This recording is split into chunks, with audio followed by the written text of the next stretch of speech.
Y'all are looking for things to change. Y'all are looking for the safety to come. Let me help you. It is not happening. The upheaval, the tearing down of the economy and what is transpiring in this world is going to continue to happen. Now airlines have been canceled. They're canceling flights. They're saying 10% reduction of airspace is going to be eliminated. Now, they're saying that it's going to be in 40 major airport hubs. And I find it interesting that is in a lot of the major airports like New York, Washington, Atlanta is a huge hub. Chicago, huge. Los Angeles, huge. Vegas, Seattle, Philadelphia, so many other states. They're saying that the FAA has mandated flights to be cut starting traffic is set to begin on Friday, but it actually started to begin this evening. In which recently this week there were like 1 or 2 airplane crashes. And I'm not going to go down that street. There were so many different things, budgets, jobs that have been eliminated and cut that is literally making the airspace not, not safe for Americans to actually fly. Not just that, but with the government shutdown as to what is happening with the government, people don't want to work. First of all, they ain't got gas to come to work. You want them to drive 30, 20 minutes to work and then they go pay them. They don't got the gas nor the funds. Here's the tea. Nothing is going to go back to normal. I need y'all to understand. The new society is being indoctrinated.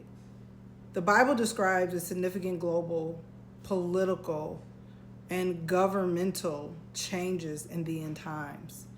I want to take your attention to Daniel, the 7th chapter and 23rd verse. Hold on. This is part of the interpretation of Daniel's dream, the fourth beast that is symbolic to the end times, okay?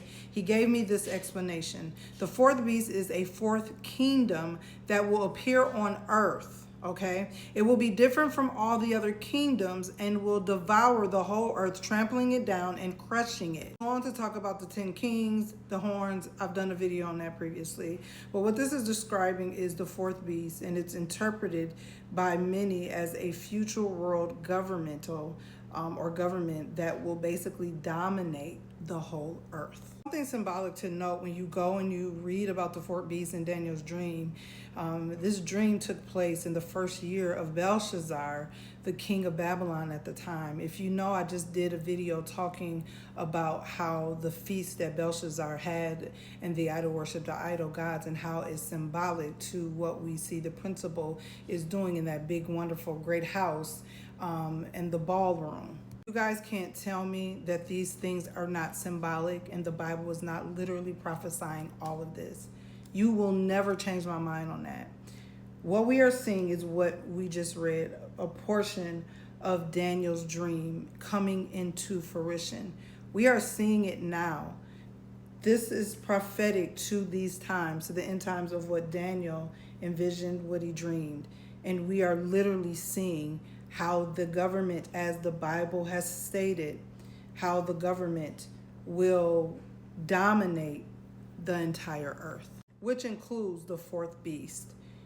I would implore you to really dig deep into the prophetic books and to really read. If you are a non-believer, if you think this is hocus pocus, really go dive deep into the prophetic books. If you don't, I don't read the Bible because a certain type of group of people wrote it. If you feel all of that, that's fine.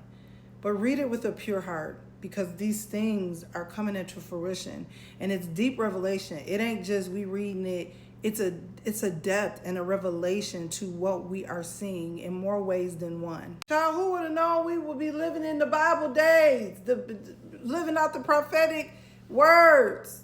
That don't be hitting y'all deep in your head like, Lord, you really chose me. What would make you choose me? Now we the generation, what? The Lord don't make no mistakes, saints. He does everything well, clearly. Please be aware. I implore you to go and read these prophetic books. Read Daniel, especially the book of Revelation, and really ask God for that revelation and study this stuff. I can't believe it, child. I told y'all them people wasn't coming back, the governmentals. I told y'all they weren't coming back. Now we can't fly. We can't eat, we can't fly. What's next?